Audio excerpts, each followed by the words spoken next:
Students चलिए lecture number 33 fluid mechanics को आगे हम कंटिन्यू कर रहे हैं आज के लेक्चर में, लेक्चर नंबर 34 में।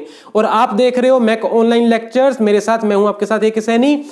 टॉपिक है stability of floating bodies. Floating bodies कैसे होते हैं? जैसे शिप हैं, सेल करते हैं समुद्र में, ठीक है, तो वो फ्लोटिंग बॉडीज ही हैं। पहले हम देख चुके हैं सबमरीन्स जैसे केस को, जहां पर ऑब्जेक्ट हमारी फ्लूइड के अंदर है, सबमर्ज्ड है। यहां पे फ्लोटिंग बॉडीज की स्टेबिलिटी को देख रहे हैं, ठीक है जी। लेकिन गुजारिश करता हूं आपसे लेक्चर नंबर 33 पहले देख लीजिए, क्योंकि लेक्चर नंबर 33 में ये सारा डिस्कस कर चुका हूं। उसके बाद अब कंटिन्यू कर रहा हूं लेक्चर नंबर 34 में, ठीक है, जो आप अभी देख रहे हो। नीचे इस वीडियो का टाइटल है, वहीं पे डिस्क्रिप्शन बॉक्स है, उसके ऊपर क्लिक करोगे तो डिस्क्रिप्शन बॉक्स मिलेगा, वहीं आपको प्लेलिस्ट मिलेंगी सभी लेक्चर्स की। तो चलिए चलते हैं हम। मैंने आपको समझा दिया है कि ये एक ऑब्जेक्ट है जो फ्लोट करती हुई चली जा रही है। ये इसका सेंटर ऑफ ग्रेविटी है, यहां पर वेट डाउनवर्ड एक्ट कर रहा है। ये इसका बी पॉइंट है, जहां से बायोंसी फोर्स ऊपर की तरफ एक्ट कर रहा है। और ये मान लो बॉडी थोड़ी सी टिल्ट हो गई, ठीक है, जैसे मान लो शिप है, समुद्र में सेल कर रही है और हवा से, तूफानों से थोड़ा बहुत वो डगमगाती है, इधर उधर गिरती है, ठीक है, कुछ डिग्री टिल्ट इधर उधर चलता रहता है। तो ये वही चीज है। तो बॉडी मान लो थोड़ा सा टिल्ट कर गई है, उसके साथ क्या हुआ, ये वाला एक्सिस जो था हमने ये बना रखा है, लेकिन जो बी पॉइंट था मैंने आपको एक्सप्लेन किया कि वो पोजीशन चेंज कर जाता है, क्योंकि बी पॉइंट है centre of gravity of displaced volume of fluid. और डिस्प्लेस्ड वॉल्यूम ऑफ फ्लूइड पहले ये था, अब हो गया है ये वाला। देखिए ये वाला displaced volume of fluid he change कर गया ज्योमेट्रिकली शेप। अगर देखोगे आप तो उसका सेंटर ऑफ ग्रेविटी भी बदल जाएगा। तो बी अगर पहले यहां था, अब वो यहां पर नहीं होगा, वो इधर को शिफ्ट करेगा, क्योंकि इधर वेट आपको ज्यादा नजर आ रहा है फ्लूइड का, ठीक है। तो इधर ये बी डैश पहुंच गया, पहले बी था, ये बी डैश बन गया, जबकि जी वहीं का वहीं है। ये मैंने आपको समझाया था। अगर बायोंसी पॉइंट की लाइन ऑफ एक्शन को ऊपर तक ले जाएं तो इस एक्सिस को वो जहां पर मीट कर रहा है, इंटरसेक्ट कर रहा है, वही मेटा सेंटर पॉइंट बनता है एम, ठीक है जी। यहां तक आपको समझा दिया था, अच्छे से पिछली वीडियो उठाकर देख लेना, क्लियर हो जाएगा।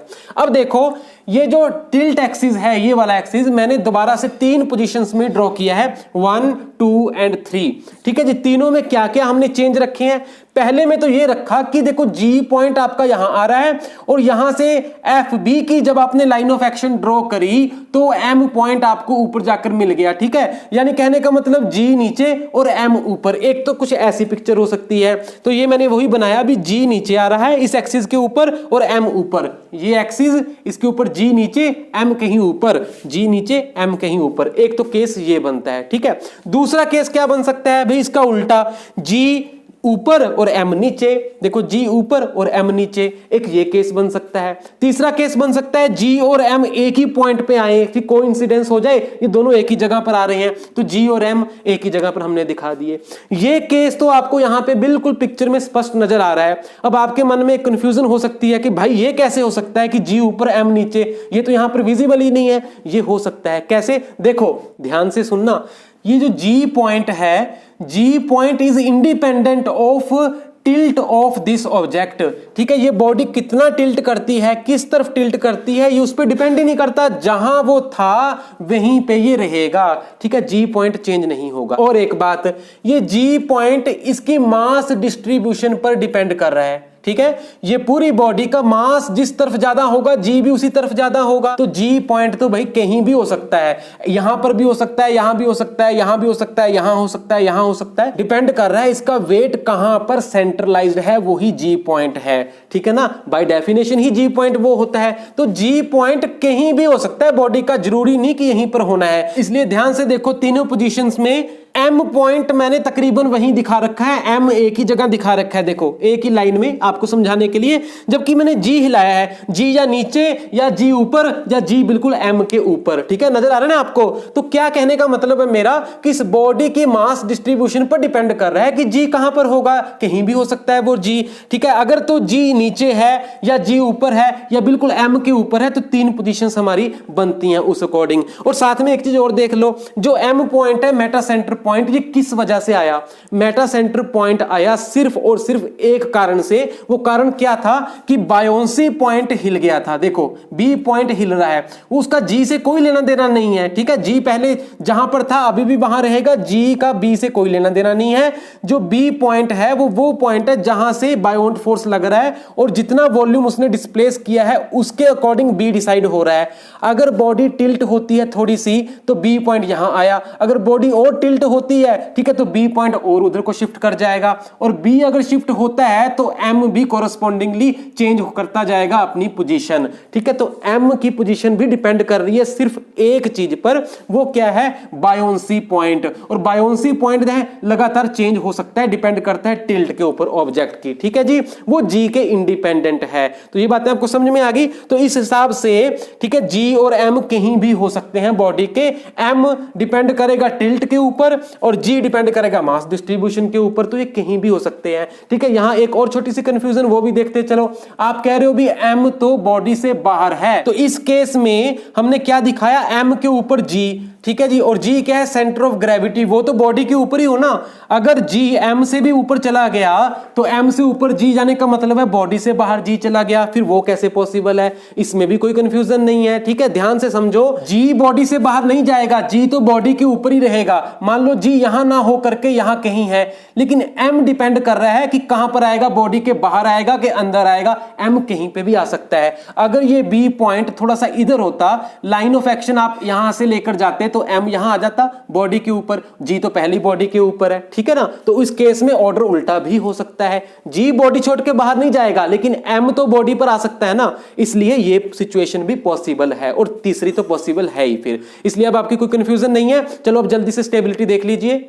अगर G नीचे M ऊपर, तो M पॉइंट से क्या हो रहा है, देखो M पॉइंट से बिल्कुल नीचे लाइन ऑफ एक्शन किसकी है, बायोंट फोर्स की, यानी M पॉइंट की लाइन ऑफ एक्शन से बायोंट फोर्स होकर गुजर रहा है नीचे से ऊपर की तरफ, और G point centre of gravity जहां से वेट नीचे की तरफ एक्ट करता है। सो G से W नीचे मैंने दिखाया और M से FB मैंने ऊपर दिखाया। तो यहां पर दो फोर्सेस हैं, दोनों के बीच ये डिस्टेंस है, ऑपोजिट फोर्स है, एक मूवमेंट जनरेट करेंगे। डायरेक्शन ऑफ मूवमेंट क्या होगी, देखो ये फोर्स नीचे की तरफ, ये ऊपर की तरफ, ये gap, direction of movement is counter clockwise. इस तरह से आपके पास एक रिएक्टिव मूवमेंट आता है जिसकी नेचर है काउंटर क्लॉकवाइज, ठीक है जी। और आपने टिल्ट किस तरफ दिया था बॉडी को टिल्ट मिला था इस तरफ से, ठीक है। एक्टिंग मूवमेंट उधर की तरफ है, और ये जो मूवमेंट पैदा हो रहा है ये क्या कर रहा है, उसको रिस्टोर करने की कोशिश कर रहा है। तो ये राइटिंग मूवमेंट है या रिस्टोरिंग मूवमेंट है, देखो ध्यान से, दिस इज रिस्टोरिंग मूवमेंट। तो केस कौन सा हुआ, स्टेबल इक्विलिब्रियम का,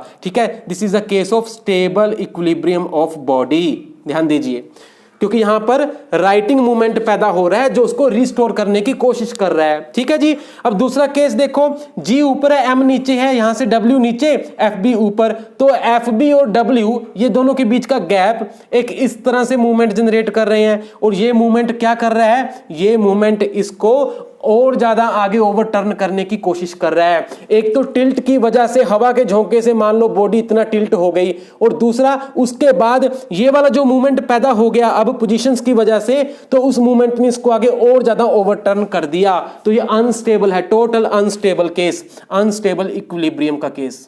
तो यहां पर जो मूवमेंट पैदा हो रहा है रिएक्टिव मूवमेंट, वो क्या है, ओवरटर्निंग मूवमेंट। यहां पर रिएक्टिव मूवमेंट कौन सा पैदा हुआ, करेक्टिंग मूवमेंट या राइटिंग मूवमेंट, यहां ओवरटर्निंग मूवमेंट। और यहां कौन सा रिएक्टिव मूवमेंट पैदा हुआ, देखो यहां पर M और G एक ही जगह पे हैं, दोनों फोर्स ऑपोजिट तो हैं लेकिन लाइन ऑफ एक्शन का कोई डिफरेंस नहीं है दोनों में, तो वो मूवमेंट तो जनरेट ही नहीं करेंगे। No movement, when there is no movement तो रिएक्टिव मूवमेंट कितना पैदा हुआ, जीरो, ठीक है। So zero reactive movement and case is neutral equilibrium case, ठीक है। अगर बॉडी टिल्ट होकर यहां पहुंचती है तो यहीं रहेगी, टिल्ट होकर यहां पहुंचती है तो यहीं रहेगी, ठीक है। ये स्पेसिफिक केस बनता है, तो जहां पर टिल्ट होगी वहीं पर रुकी रह जाएगी, ना तो वापस रिस्टोर होगी ना आगे की तरफ फॉल करेगी, ओवरटर्न होगी, ठीक है। तो तीन इक्विलिब्रियम के केस आपको नजर आ गए, ध्यान दीजिए। कंक्लूड करने जा रहा हूं, G नीचे है, M ऊपर है, तब हम कहेंगे GM नीचे से ऊपर की तरफ है, वो हम पॉजिटिव एक्सिस लेते हैं नीचे से ऊपर की तरफ, ठीक है। सो GM इज पॉजिटिव, G नीचे M ऊपर, तो GM हम कहेंगे पॉजिटिव है।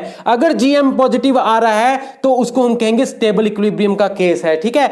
अगर GM नेगेटिव आ रहा है यानी G ऊपर M नीचे, सो डाउनवर्ड एक्सिस की तरफ चलेंगे, G ऊपर M नीचे, G से M, GM नेगेटिव, तो अनस्टेबल केस। और अगर GM जीरो है यानी M और G एक ही जगह पर है तो वो न्यूट्रल इक्विलिब्रियम का केस है। और यहां पर GM जो है उसको हम कहते हैं मेटासेंट्रिक हाइट। ध्यान से देखो, पॉइंट G पूरी बॉडी का सेंटर सेंटर ऑफ ग्रेविटी और point M point of Meta centre. कैसे बनता है मेटा सेंटर मैंने पहले ही बता रखा है। सो आपने GM ट्रैक करना है, अगर वो GM पॉजिटिव है, नेगेटिव है, जीरो है, उस हिसाब से स्टेबिलिटी डिसाइड होगी। और GM क्या है? मेटासेंट्रिक हाइट, बहुत इंपॉर्टेंट टर्म है मेटासेंट्रिक हाइट। ठीक है, तो इस वीडियो में मैं स्टेबिलिटी आपको समझा चुका हूं फ्लोटिंग बॉडीज की। मिलते हैं नेक्स्ट वीडियो में। मैं कंपैरिजंस आपको बताने जा रहा हूं कि फ्लोटिंग बॉडी और सबमर्ज्ड बॉडीज के केस में स्टेबिलिटी के पैरामीटर्स अलग अलग क्यों हैं। याद होगा आपको, सबमर्ज्ड बॉडीज के केस में G और B ये 2 पॉइंट स्टेबिलिटी को डिसाइड करते हैं, और यहां पर फ्लोटिंग बॉडीज आपने देखा इस केस में B पॉइंट का रोल नहीं है, यहां G और M